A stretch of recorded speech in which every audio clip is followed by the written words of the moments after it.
Hi everyone, welcome to Raja Nursing Education.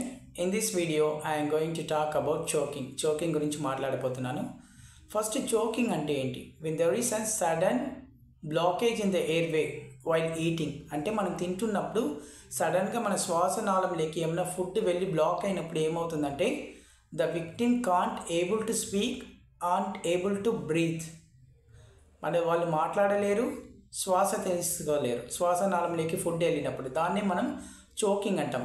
అలాంటి టైంలో how we have to save the victim, మనం వాళ్ళని ఎలా కాపాడాలి, what are the steps we have to follow, ఏమేమి steps follow అవ్వాలి ఈ చోకింగ్లో. ఫస్ట్ స్టెప్ ఏం చేయాలి, సెకండ్ స్టెప్ ఏం చేయాలి, థర్డ్ స్టెప్ ఏం చేయాలి, ఇలా స్టెప్ వైజ్ ఏం చేయాలి, ఏం చేస్తే వాళ్ళని కాపాడగలము అనే దాని గురించి అండి ఈ video. So everyone watch this video, please share this video to your friends and family members. Come, let's go into the topic. Choking. What is choking? Blockage of airway by the foreign body. It means when you are taking any food, accidentally the food will be enter into the trachea. శ్వాసనాళము అంటాము. మనం తీసుకున్న food కానీ ఈ శ్వాసనాళంలోకి వెళ్ళి black అయిపోయింది అనుకోండి, so the air can't enter inside. So victim can't breathe. So that time they will have some symptoms like they will clench their neck, ఇలా పట్టుకుంటారు. దాన్ని మనం choking అంటాం. దీనికి causes, what are the causes? The first thing is the food bolus. మనం ఏదైతే food తీసుకుంటున్నామో we have to take the food in very slowly and with limited amount.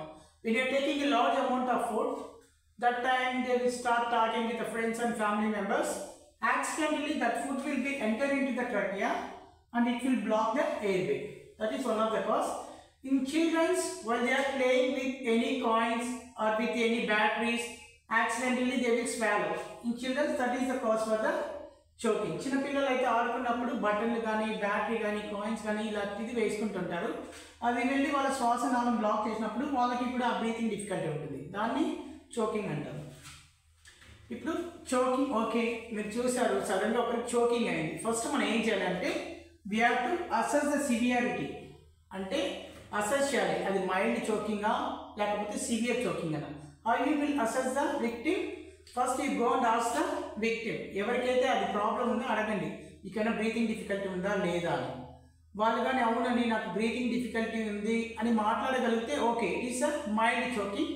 వాళ్ళని ఏం చెప్పాలంటే you should ask the victim to cough, వాళ్ళని దగ్గమని చెప్పాలి. దగ్గమని చెప్పినప్పుడు ఆ ఫోర్స్కి ఆ ఫారిన్ బాడీ అనేది బయట పడిపోతుంది. That is mild choking. Mild చోకింగ్లో ఏం చేయాలి, first you have to check whether patient can speak, వాళ్ళు మాట్లాడగలుగుతున్నారా లేదా అని. ఒకవేళ వాళ్ళని మాట్లాడగలిగితే వాళ్ళకి దగ్గమని చెప్పండి. సో ఆ ఫుడ్ పార్టికల్ అనేది బయటకు వచ్చేస్తుంది.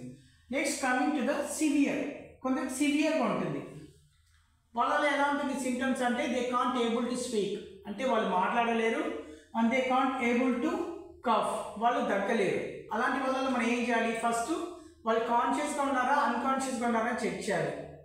ఒకవేళ కానీ అన్కాన్షియస్గా ఉన్నారు, లేదు పల్స్ లేదు, ఊపిరి లేదు, ఏం లేదు, అప్పుడు ఏం చేయాలంటే immediately we have to start CPR. మనం ఏం చేయాలి, సిపిఆర్ అనేది స్టార్ట్ చేయాలి వితౌట్ ఎనీ డిలే. వాళ్ళు కానీ మాట్లాడలేదు, దగ్గలేకపోతున్నారు, పల్స్ లేదు, అలాంటి టైంలో it means they have some problem. So immediately you have to start CPR. ఒకవేళ కాన్షియస్గా ఉన్నాడు, పేషెంట్కి పల్స్ ఉంది అన్నీ ఉంది, కానీ the patient is not able to speak and is not able to cough, అంటే వాళ్ళు మాట్లాడలేకపోతున్నారు, దగ్గలేకపోతున్నారు, కానీ పల్స్ ఏమో ఉంది. అలాంటి టైంలో ఏం చేయాలంటే you should not do CPR. First you have to do 5 back flow. ఈ 5 బ్యాక్ ఫ్లో ఎలా చేయాలంటే you should ask that you keep your hand like this and ask the victim to lie down on your hand.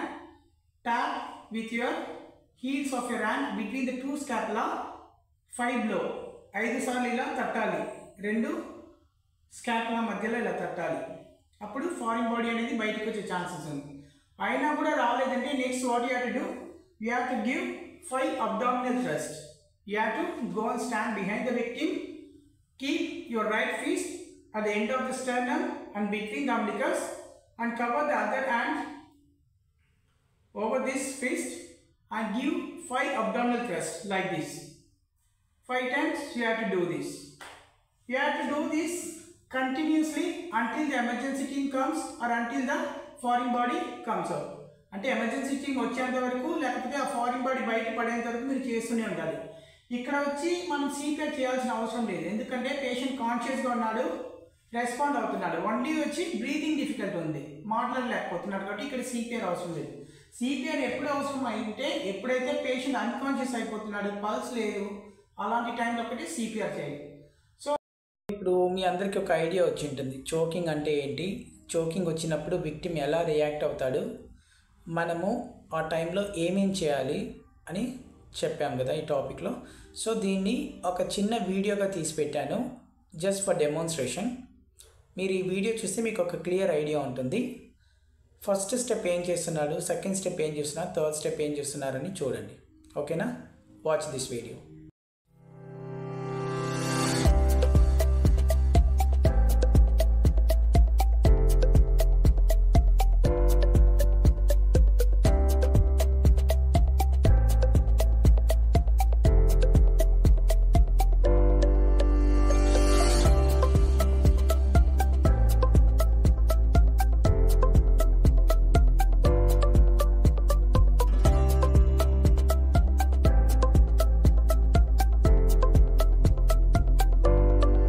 Thank you for watching my video. If you really like this video, please like, share and subscribe. Thank you.